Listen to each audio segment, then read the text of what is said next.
देखिए, मैं केवल इतना कहना चाह रहा हूं कि आज जो ये सारे लोग हैं जो कट्टा लेकर घूमते थे, आज उनको विधानसभा नहीं, आज उनको उनके सही ठिकाने में जेल में पहुंचाया जा रहा है। जो 2000 करोड़ से ज्यादा की संपत्ति जो है उसको ध्वस्त करवाकर उसको गरीबों में बांटने का काम और बुलडोजर एक्शन होता है। आज 71% कन्विक्शन रेट है महिलाओं के अपराध पर। परंतु आप मुझे बता दीजिए कि बंगाल में संदेश खाली हुआ तो उस पर आपकी बोलती बंद क्यों थी? भाटी जी बताइए एक बार, आप तो महिलाओं के विषयों पर बोलते हैं ना प्रमुखता से, तो एक बार बता दीजिए कि राष्ट्रीय अध्यक्ष जी आपके एक शब्द बोला हो संदेश खाली पर? क्यों हिंदू महिलाएं थी तो वहां पर चुप हो गए क्या? मैं जवाब भाटी साहब जी। भैया ये लोकतंत्र के लिए बहुत बड़ा खतरा है। भारतीय जनता पार्टी पहले ही बूथ कैप्चर करते थे, अब ये डिबेट कैप्चर करते हैं, दूसरे को बोलने नहीं देते। नहीं भाटी साहब, कोई बात कैप्चर चल रही है नहीं उत्तर करेगा। प्रदेश की, तो ले जाएंगे आप सड़कों पे गुंडाई करते थे, अब डिबेट में गुंडाई करते हैं। देखिए शहजाद जी, सड़कों से लेकर अब डिबेट में गुंडाई करना बंद कर दीजिए। समाजवादी पार्टी की बारी है। राजकुमार भाटी जी आप बोलिए, आप बोलिए, एक एक करके बोलेंगे तो सभी को मौका बराबर मिल पाएगा। भाटी जी मैं केवल इतना निवेदन करना चाहूँ, शहजाद भाई बहुत अच्छे व्यक्ति हैं, प्रबुद्ध व्यक्ति हैं, समझदार व्यक्ति हैं। संदेश खाली की घटना भी चिंताजनक है क्या, लेकिन संदेश खाली के लिए बाकी देश को भूल जाएं। उत्तर प्रदेश में जो यूनिवर्सिटी में गैंगरेप हुआ एक बेटी के साथ, उसे भूल जाए, ये कौन सा तर्क है? संदेश खाली के लिए देश को भूल जाए, संदेश खाली देश की महिला नहीं है। अपने पाप छिपाते हो आप। एक एक कर जी। संदेश खाली पर अखिलेश जी का एक ट्वीट बता दीजिए, डिंपल जी का एक ट्वीट, प्रियंका जी का एक ट्वीट, राहुल जी का एक ट्वीट, बताइए ना। उस केस में तो कार्रवाई संदेश खाली सबने कहा कि कार्रवाई होनी चाहिए। किसने बोला? और अपराधी गिरफ्तार हो गए, अभियुक्त गिरफ्तार हो गए। नहीं, संदेश खाली में गिरफ्तारी में 56 दिन लगे। और वो भी हाई कोर्ट में जब उन्होंने कहा कि सीबीआई को दो तो सुप्रीम कोर्ट तक गई ममता बनर्जी सरकार। इसीलिए संदेश खाली में सही एक्शन नहीं हुआ, परंतु आईआईटी बीएचयू में हुआ। और मैं आज आपसे पूछना चाहता हूं, अखिलेश जी का एक ट्वीट बताइए। प्रियंका वाड्रा तो हाथरस पहुंच गई थी, वहां पर क्यों नहीं गई? क्यों नहीं गई बताइए? जवाब भाटी साहब का जवाब आने दीजिए जी। बीएचयू में भी पुलिस 1 महीने तक उनको रेपिस्ट को बचाती रही, क्योंकि वो बीजेपी से जुड़े हुए थे, बीजेपी के पदाधिकारी थे, तीनों के तीनों बीजेपी आईटी सेल के पदाधिकारी थे। इसलिए पुलिस ने 1 महीने तक उनको अरेस्टिंग नहीं की, जबकि 24 घंटे के अंदर उनकी पहचान हो गई थी सीसीटीवी कैमरों में। खैर चलिए, आप दूसरे के चेहरे पे दाग दिखा के अपने चेहरे के दाग मत छिपाइए। चलिए आप भी उतने बड़े विषय पर, बिल्कुल देखिए, आप महिलाओं के विषय पर जिस पार्टी ने बॉयज विल बी बॉयज कहा है, वो आज इतना चलिए शहजाद जी और भाटी साहब फिर आएंगे। शहजाद जी भाटी साहब फिर आएंगे। AK वाजपेयी जी भी इंतजार कर रहे हैं। वाजपेयी जी, हम अमेठी रायबरेली की तो चर्चा कर रहे हैं, लेकिन अगर हाजीपुर की चर्चा नहीं होगी तो डिबेट अधूरी मानी जाएगी। हाजीपुर में क्या हो रहा है बिहार के? हाजीपुर में क्या होना है? हाजीपुर में जिसका मन है वो लड़े, चुनाव खुला पड़ा है। लेकिन हम एनडीए का हिस्सा हैं। एनडीए के जो बीजेपी के राष्ट्रीय अध्यक्ष हैं, उन्होंने हमको साफ कह दिया है कि ये इतनी सीटें आपको मिलेंगी, आप तैयारी शुरू करिए। अगर और कोई लड़ा, उधर से विपक्ष से कोई लड़ना चाहेगा तो लड़ेगा, उसमें क्या दिक्कत है? अमेठी और यहाँ की रायबरेली की जो बात आप कर रहे हो ना, उसमें बड़ा सीधा सवाल है कि उनका विश्वास डगमगा गया है। उनको ये उम्मीद नहीं है कि वो वहां से लड़ेंगे तो जीतेंगे।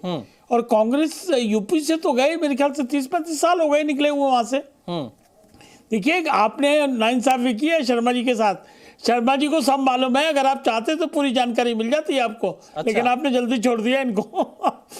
देखिए ऐसा है, चुनाव जीतने के लिए और उसके लिए लड़ने के लिए आपको विश्वास चाहिए, और विश्वास से काम से करने से आता है। क्या काम दिखाओगे? आपने सही क्वेश्चन किया कि राहुल गांधी गए कितनी बार है, तो उन्होंने कह के डाल दिया कि जाने की क्या जरूरत है। पंकज जी ने कहा फिजिकल तौर पर जाना जरूरी नहीं है। मैं इसी का जवाब चाहता हूं। पंकज जी का कहना है कि फिजिकल तौर पर जाना जरूरी नहीं है, डिजिटल युग है। नहीं, ऐसे नहीं। डिजिटल युग से काम तो हो सकते हैं, काम तो आप करा सकते हो, लेकिन जब तक जनता के बीच में जाके आप मिक्सअप नहीं होगे, जनता की समस्याओं से जूझोगे नहीं, जनता के सुख दुख में शामिल नहीं होगे, तब तक कैसे बात बनेगी? देखिए, पुराने लोगों का मुझे याद है, चाहे मुलायम सिंह हो, चाहे लालू प्रसाद हो, चाहे रामविलास हो, चाहे शरद यादव, इन लोगों के 2 सिद्धांत बड़े पक्के थे। गमी और खुशी में अपने कार्यकर्ता के घर में, अपने कॉन्स्टिट्यूंसी के घर में, हर घर में चाहे रात को 3 बज जाए, जाते जरूर थे। तो इसलिए नहीं उन्होंने सिद्धांत बनाए थे, क्योंकि वो जनता के बीच में रह के जनता के कठिनाइयों को महसूस करते थे। चलिए, वाजपेयी जी हिसाब से पॉलिसी बनाने में योगदान करते थे। वाजपेयी जी बिल्कुल बिल्कुल। देखिए, आपने कहा कि पंकज शर्मा जी सब जानते हैं, उनको थोड़ा समय और देना चाहिए। मैं सीधे पंकज शर्मा जी से सवाल लेता हूं। पंकज शर्मा जी, सवाल पूछने से पहले मैं कुछ आंकड़े आपके सामने रखना चाहता हूं अमेठी रायबरेली से जुड़े हुए।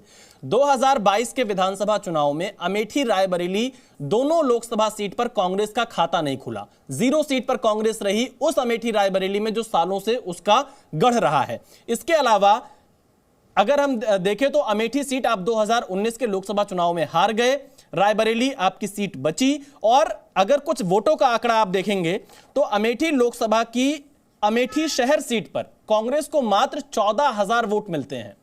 रायबरेली शहर सीट पर कांग्रेस को मात्र 14,900 वोट मिलते हैं। ये कैसा, आखिरकार जनता ने इतनी दूरी क्यों बना ली? आपकी वजह क्या लगता है इसके पीछे कि राहुल जी नहीं गए, सोनिया जी नहीं गई, क्या वजह है? ये तो जनता दूरी बनाते हुए दिख रही है अगर हम आंकड़ों पर गौर करें। देखिए, पिछले 10 साल से खासकर देश में जिस तरह की राजनीति चल रही है, सामाजिक बंटवारे की और जाति बिरादरी की, और उसको सत्तारूढ़ जो दल है वो खुलकर हवा दे रहा है। तो ध्रुवीकरण के इस दौर में अगर कांग्रेस को नुकसान उठाना पड़ा है तो स्वाभाविक है, क्योंकि कांग्रेस ने इस तरह की समुदायवाद की और जातिवाद की राजनीति करने से इनकार कर दिया। सारा ध्यान चूंकि भारतीय जनता पार्टी का उत्तर भारत के राज्यों पर है, जहां हिंदू मुस्लिम करके और जातियां ही नहीं उपजातियों में बांटकर समाज को उसने अपनी राजनीति की।